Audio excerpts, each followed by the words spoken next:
नमस्कार। Study civil beings programme में आप सभी का स्वागत है। आज हम 5 अगस्त 2020 के इम्पॉर्टेंट करंट अफेयर्स पर चर्चा करेंगे। इस वीडियो में परीक्षा की दृष्टि से काफ़ी महत्वपूर्ण प्रश्नों को लिया गया है, इसलिए हमारे साथ शुरू से अंत तक बने रहें और वीडियो को पूरा देखें। चलिए शुरू करते हैं। हमारा पहला प्रश्न, IPL 2020 टूर्नामेंट कहाँ आयोजित किया जाएगा? इसका आंसर देखते हैं, संयुक्त अरब अमीरात। इस प्रश्न की पृष्ठभूमि में जाते हैं। भारतीय क्रिकेट कंट्रोल बोर्ड BCCI ने यह पुष्टि की है कि IPL 2020 टूर्नामेंट 19 सितंबर को UAE में होने जा रहा है। यह 10 नवंबर 2020 को समाप्त होगा। कोविड-19 महामारी के कारण यह निर्णय लिया गया। सभी टीमों के लिए कोविड-19 विकल्प की अनुमति दी जाएगी। इसके महत्वपूर्ण बिंदु हैं। IPL संचालन करने के लिए 2 अगस्त को आयोजित किया IPL गवर्निंग काउंसिल की बैठक में लिया गया मुख्य निर्णय है। इसकी तारीख है 19 सितंबर को यह शुरू होगा और 53 दिन की अवधि के लिए यह जारी रहेगा। इसका समापन 10 नवंबर 2020 को होगा। इसकी पहले फाइनल की तारीख 8 नवंबर रखी गई थी। इसकी टाइमिंग देख लेते हैं। शाम के मैच की टाइमिंग होगी 7:30 बजे की और दोपहर की मैच की टाइमिंग होगी 3:30 बजे की। टूर्नामेंट में शुरुआती चरण में स्टेडियम में कोई प्रशंसक नहीं होगा, हालांकि उन्हें टूर्नामेंट के मध्य चरण में अनुमति दे दी जाएगी।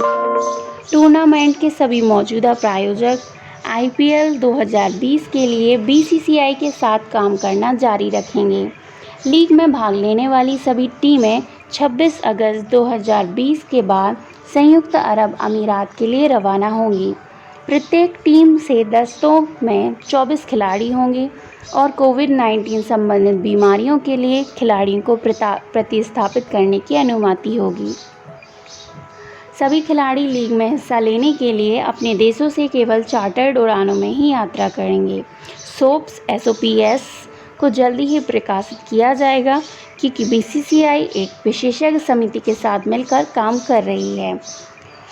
ये टूर्नामेंट पहले 29 मार्च को होने वाला था, लेकिन जैसा कि आप लोग जानते हैं कि दुनिया भर में कोविड-19 महामारी के प्रकोप के कारण इसे स्थगित करना पड़ा।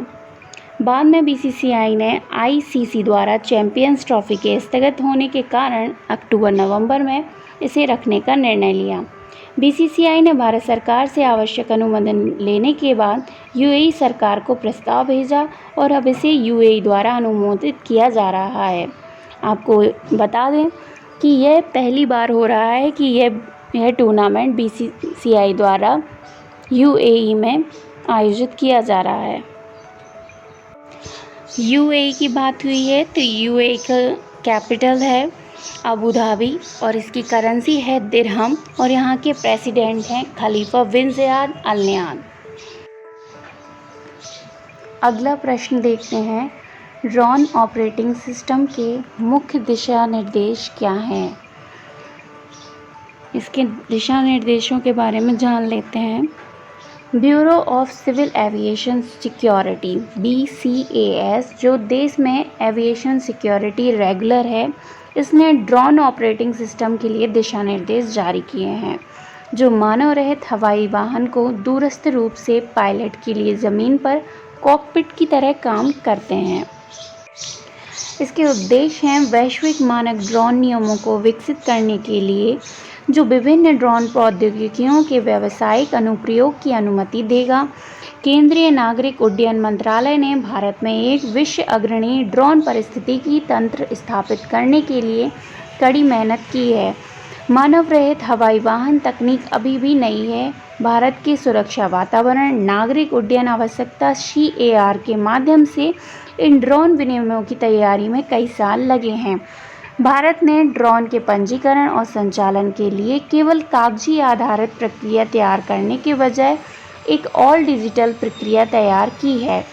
डिजिटल स्काई प्लेटफॉर्म एक ऐसा पूरी तरह से डिजिटल राष्ट्रीय मानव रहित यातायात प्रबंधन UTM प्लेटफॉर्म है जो कहता है कि अनुमति तो टेक ऑफ नहीं, यानी अगर अनुमति नहीं तो टेक ऑफ नहीं, जब आप उसको परमिशन देंगे तभी टेक ऑफ किया जाएगा। तो क्या हैं दिशा निर्देश, ये भी जान लेते हैं। किसी भी मानव रहित हवाई वाहन के मालिकों या उपयोगकर्ताओं को अपने ड्रोन का एक बार पंजीकरण करने की आवश्यकता होगी। नैनो श्रेणी को छोड़कर प्रत्येक उड़ान के लिए उपयोगकर्ताओं को मोबाइल ऐप पर उड़ान भरने के लिए अनुमति की आवश्यकता होगी। उड़ान भरने के लिए डिजिटल परमिट के बिना कोई भी ड्रोन अनधिकृत उड़ानों को रोकने और सार्वजनिक सुरक्षा सुनिश्चित करने के लिए टेक ऑफ करने में सक्षम नहीं होगा।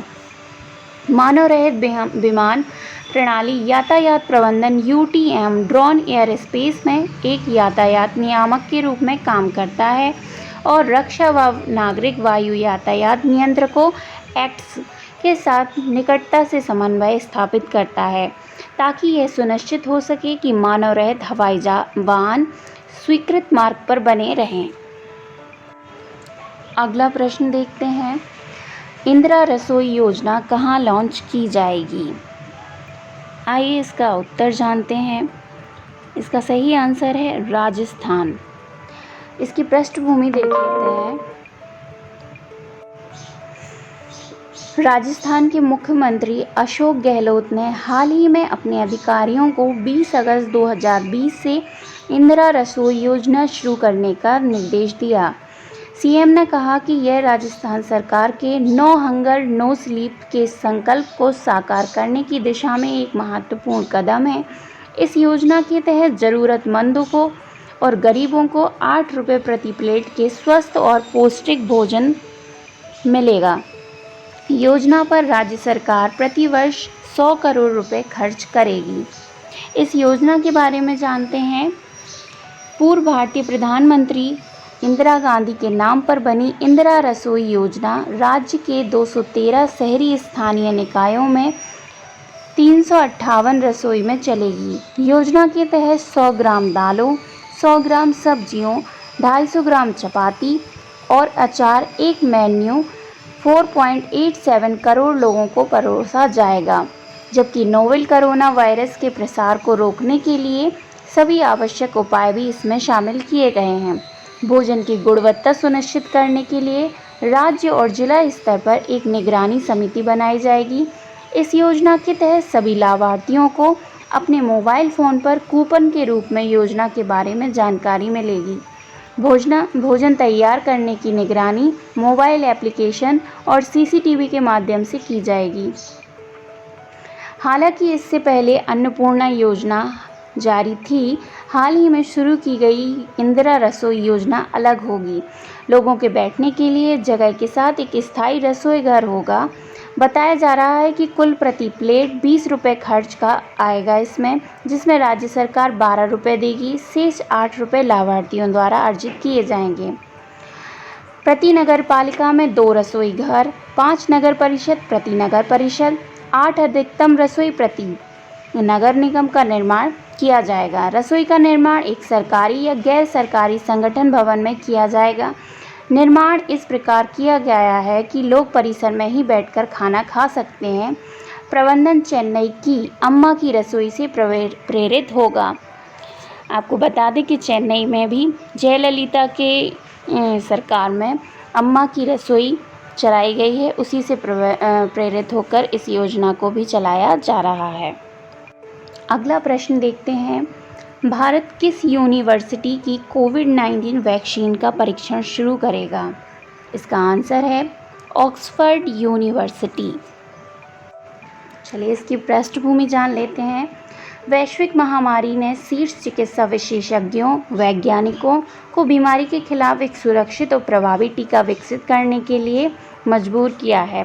तब से कई प्रयोग हुए हैं। उनमें से कुछ ने शुरुआती परीक्षणों में आशाजनक परिणाम भी दिखाए हैं।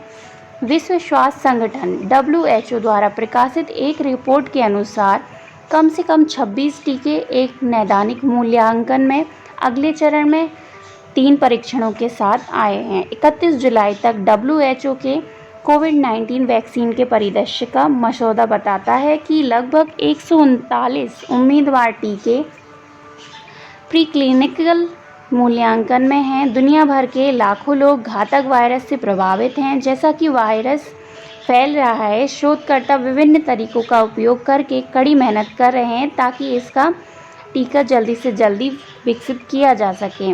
रूस का दावा है कि कोविड-19 के खिलाफ सामूहिक टीकाकरण की तैयारी अक्टूबर तक पूरी हो जाएगी। इसके परीक्षण के बारे में जान लेते हैं। देश भर में 17 चयनित संस्थानों में किए जाने वाले नैदानिक परीक्षण में लगभग 1600 लोग भाग लेंगे, जो हैं एम्स दिल्ली, एम्स जोधपुर, गोरखपुर में नेहरू अस्पताल, विशाखापट्टनम में आंध्र मेडिकल कॉलेज, उच्च शिक्षा और अनुसंधान के लिए JSS अकादमी मैसूर, पुणे में बीजे मेडिकल कॉलेज, पटना में Rajendra memorial research institute of medical sciences और चंडीगढ़ में post graduate institute of medical education and research. जो स्वयंसेवक नैदानिक परीक्षण में भाग लेंगे उनकी आयु 18 वर्ष से अधिक होनी चाहिए। उनमें से प्रत्येक को 4 सप्ताह के लिए 2 खुराक दी जाएंगी। पहले दिन एक पहली खुराक दी जाएगी और 29 दिनों के बाद दवा की दूसरी खुराक दी जाएगी। अगला प्रश्न देखते हैं, किस कंपनी ने भारत के लिए मोर टुगेदर अभियान के दूसरे चरण की शुरुआत की है? इसका आंसर है फेसबुक। इसके बारे में जान लेते हैं। सोशल मीडिया की दिग्गज कंपनी फेसबुक ने भारत में अपने उपभोक्ता विपणन अभियान का अगला चरण शुरू किया है। मोर टुगेदर यह प्रदर्शित करने के लिए कि कोविड-19 महामारी की स्थिति में देश भर के लोग एक साथ मंच पर अपने कनेक्शन की शक्ति का उपयोग कैसे कर सकते हैं। इसके इम्पॉर्टेंट पॉइंट्स देखते हैं। यह अभियान वास्तविक कहानियों से प्रेरित है और उन लोगों को भी प्रदर्शित करता है जो दूसरे की सहायता और समर्थन करने के लिए इन कठिन समय के दौरान साथ आए हैं। इसमें विभिन्न आयु वर्ग के लोगों को दर्शाया गया है और यह बताया गया है कि इन कठिन समय के दौरान एक दूसरे की मदद करने के लिए उन्हें अपने कनेक्शन के माध्यम से समर्थन कैसे मिला है। फेसबुक विश्व की सबसे बड़ी सोशल नेटवर्किंग कंपनी है, जैसा कि आप लोग सभी जानते हैं और सभी लोग इसको यूज़ भी करते हैं। साथ ही व्हाट्सएप और इंस्टाग्राम इसकी सब्सिडरी हैं। फेसबुक की स्थापना 4 फरवरी 2004 को हुई थी। इसके सह संस्थापक हैं Mark Zuckerberg, Eduardo Saverin, Andrew McCollum, Dustin Moskovitz और क्रूज हुज हैं। फेसबुक का मुख्यालय अमेरिका के कैलिफोर्निया में है। जनवरी 2018 के आंकड़ों के अनुसार फेसबुक के लगभग 2 अरब से भी अधिक यूजर्स हैं। अगला प्रश्न देखते हैं, स्पेसएक्स द्वारा भेजे गए नासा के कौन 2 अंतरिक्ष यात्री पृथ्वी पर वापस लौटे हैं? इसका आंसर है रॉबर्ट एल बेहनकेन और डगलस जी हार्ले। आइए इस प्रश्न को डिटेल्स में देखते हैं। नासा के 2 अंतरिक्ष यात्रियों ने मैक्सिको की खाड़ी में सुरक्षित जल लैंडिंग की और नासा द्वारा 1975 के बाद ऐसा पहली बार हुआ है। एक निजी कंपनी द्वारा कक्षा में जाने वाली पहली अंतरिक्ष यात्री यात्रा भी यह थी। इसकी लैंडिंग का विवरण देखते हैं। नारंगी और सफ़ेद पैराशूट की सहायता से क्रू ड्रैगन 15 मील प्रति घंटे की कोमल गति से पेंसाकोला के साथ शांत पानी में उतरा। 2 छोटे स्पेसएक्स बोट मुख्य रिकवरी शिप द्वारा निकाले जाने वाले कैप्सूल को तैयार करने के लिए ऑपरेशन शुरू करने के लिए स्थान पर पहुंचे, जहां अंतरिक्ष यात्रियों को ले जाने के लिए चालक दल पहले से मौजूद था। अंतरिक्ष यात्री तो आपको बता ही दिया है कौन है। इसके क्रू ड्रैगन के बारे में जान लेते हैं। क्रू ड्रैगन कैप्सूल की यह उड़ान एलोन मस्क के स्वामित्व वाली रॉकेट कंपनी स्पेस एक्स द्वारा संचालित की गई थी और यह नासा की निजी कंपनियों को कुछ चीज़ों से शामिल करने के प्रयासों का हिस्सा है। इसका मुख्य उद्देश्य अंतरिक्ष उड़ानों को पूरी प्रक्रिया में निजी कंपनियों को शामिल करना है।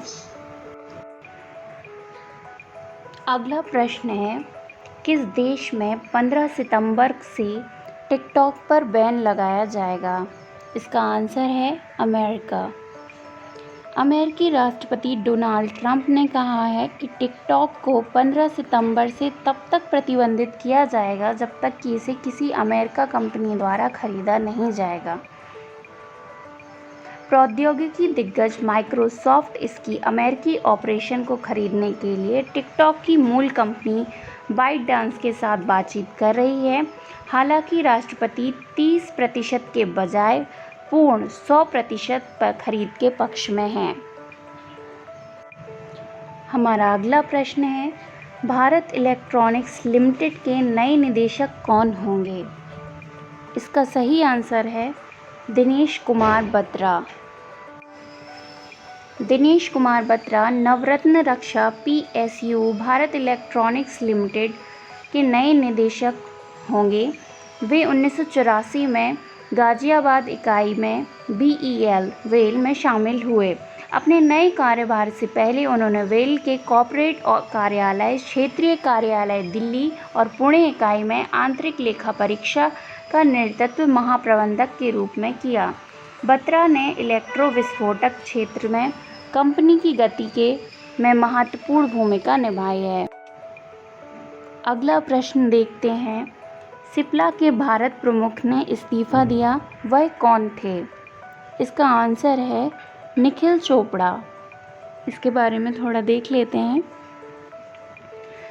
सिप्ला लिमिटेड ने वरिष्ठ प्रबंधन के कई इस्तीफे देखे हैं, जिनमें भारत के व्यापार के मुख्य कार्यकारी अधिकारी निखिल चोपड़ा और 2 दशकों से अधिक समय के बाद इस्तीफा देने वाले 2 अन्य अधिकारी भी शामिल हैं।